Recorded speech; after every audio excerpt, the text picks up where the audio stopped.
Hello दोस्तों, welcome to my YouTube channel Aryam exam point. आज इस वीडियो में बात करेंगे हिंदी के महत्वपूर्ण प्रश्न के बारे में, जो कि सीटेट जुलाई 2024 के परीक्षा के लिए बहुत ही इम्पोर्टेंट है। तो इस वीडियो को अंत तक जरूर देखिएगा।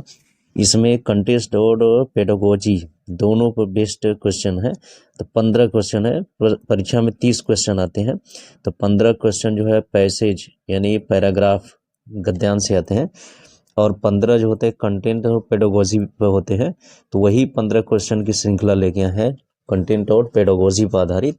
तो वीडियो को अंत तक जरूर देखिएगा। पहला इसमें प्रश्न है, लोकगीतों को भाषा की कक्षाओं में स्थान दिया जाना चाहिए क्योंकि लोकगीतों को बढ़ावा देना भाषा शिक्षण का मुख्य उद्देश्य है। दूसरा है, लोकगीत गाए जा सकते हैं। तीसरा, केवल लोकगीतों के माध्यम से पारंपरिक मूल्यों की शिक्षा दी जा सकती है। चौथा, इससे बच्चे संस्कृतिगत विशेषताओं से परिचित होते हैं। तो लोकगीतों को भाषा कक्षाओं में स्थान दिया जाना चाहिए। उसका कारण और उचित कारण क्या है, ये इसका चौथा कारण सही होगा कि इससे बच्चे संस्कृतिगत विशेषताओं से परिचित होते हैं। नेक्स्ट आते हैं दूसरा प्रश्न, आयोजित शिक्षक एवं सह शैक्षिक कार्यों में हिंदी शिक्षक को मार्गदर्शन देना चाहिए। पहला है व्याकरणिक नियम संबंधी, दूसरा है साहित्यिक पक्ष संबंधी, तीसरा है अशुद्ध उच्चारण निवारण संबंधी, चौथा उपयुक्त सभी। तो सह शैक्षिक कार्यों में शिक्षक को हिंदी शिक्षक को मार्गदर्शन देना चाहिए। किस रूप में मार्गदर्शन देना चाहिए, ये सभी उपरोक्त सभी के रूप में, यानी दूसरा का चौथा ऑप्शन सही होगा।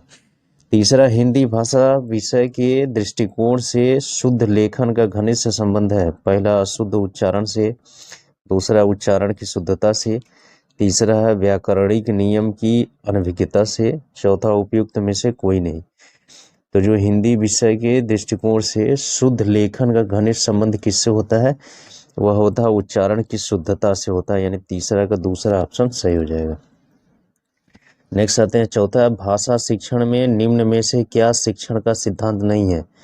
पहला है क्रियाशीलता का सिद्धांत, दूसरा है प्रेरणा का सिद्धांत, तीसरा है रुचि का सिद्धांत, चौथा है अभिरुचि का सिद्धांत।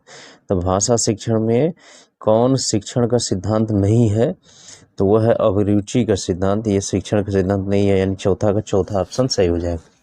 पांचवा है वाचन की शिक्षण विधियां कहलाती है। पहला प्राचीन एवं नवीन प्रणाली, दूसरा आधुनिक प्रणाली, तीसरा नवीन प्रणाली, चौथा उपयुक्त में से कोई नहीं।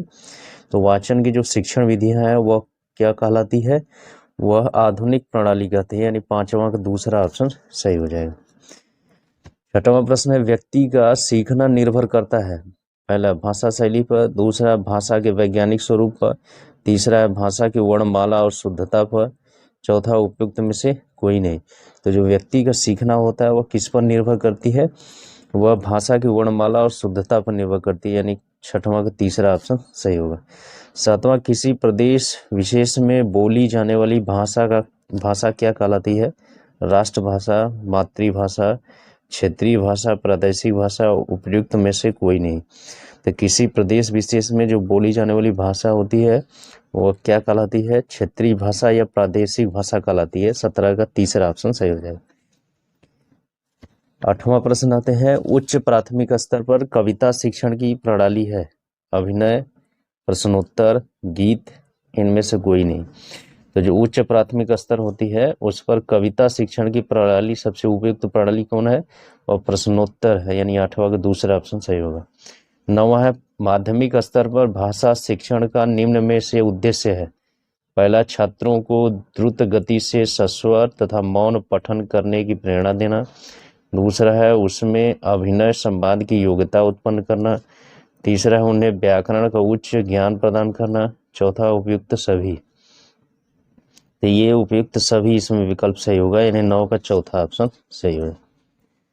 10वां है, विषय वस्तु के पठन के समय कौन से सुधार कार्य करवाए जाते हैं। श्रुति लेख, सस्वर पठन, वाक्य रचना, ये सभी। तो सुधार कार्य किस कराए जाते हैं विषय वस्तु के पठन के समय, तो कौन कौन से कराए जाते हैं इसमें, ये सभी होते हैं, यानी चौथा ऑप्शन सही होगा 10 का। 11वां, निम्न में से क्या भाषा निर्माणक तत्व है। पहला सार्थक ध्वनियाँ, दूसरा है अनुप्रेरक ध्वनियाँ, तीसरा है अस्वर ध्वनियाँ, चौथा उपयुक्त में से कोई नहीं। तो जो भाषा निर्माणक तत्व इसमें है कौन कौन है, कौन होगा भाषा निर्माणक तत्व इसमें, तो सार्थक ध्वनियाँ होती हैं, यानी 11 का पहला ऑप्शन सही हो जाएगा। इसके बाद 12 प्रश्न आते हैं, किस विधि के द्वारा पढ़ाने पर गद्य के गुण दोषों की आलोचना करनी पड़ती है। पहला व्यास विधि, दूसरा है तुलना विधि, तीसरा है खंडान्वय विधि, चौथा है समीक्षा विधि। तो किस विधि द्वारा, वो समीक्षा विधि द्वारा, यानी 12 का चौथा ऑप्शन सही हो जाए। 13 डाल्टन पद्धति का हिंदी शिक्षण में दोष है। पहला छात्र स्वयं मूल्यांकन नहीं करते हैं, दूसरा छात्रों में हीन भावना का पैदा होना, तीसरा छात्रों पर माता पिता व शिक्षक व्यक्तिगत रूप से ध्यान नहीं दे पाते हैं, चौथा छात्रों में मौखिक भाषा का विकास नहीं हो पाता है। तो जो डाल्टन पद्धति है उसका हिंदी शिक्षण में दोष क्या है, तो वह होता है छात्रों में मौखिक भाषा का विकास नहीं हो पाता है, यानी चौथा ऑप्शन इसका सही होगा, 13 का चौथा। 15 प्रश्न आते हैं।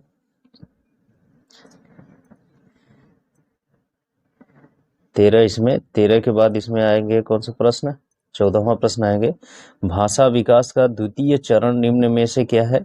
बोलना, पढ़ना, लिखना, सुनना। तो भाषा शिक्षण का, भाषा विकास का द्वितीय चरण इसमें से क्या है, द्वितीय चरण होता है बोलना होता है, यानी 14 का पहला ऑप्शन सही होगा। 15 है, निम्न में से किसके द्वारा हिंदी भाषा का मूल्यांकन नहीं किया जाता है। ध्वनि के आधार पर, दूसरा सभी मापदंडों के आधार पर, तीसरा देवनागरी लिपि के आधार पर, चौथा उपयुक्त में से कोई नहीं। तो किसके द्वारा हिंदी भाषा का मूल्यांकन नहीं किया जाता है, वह ध्वनि के आधार पर मूल्यांकन नहीं किया जाता है, यानी 15 का पहला ऑप्शन सही हो जाएगा। इस तरह से महत्वपूर्ण प्रश्न इसमें 15 प्रश्न हिंदी के लेके आए थे, जो कि परीक्षा के लिए बहुत ही महत्वपूर्ण है। यदि ये वीडियो अच्छा लगा तो मेरे चैनल को सब्सक्राइब करें, मेरे वीडियो को लाइक शेयर करना ना भूलें। Thank you.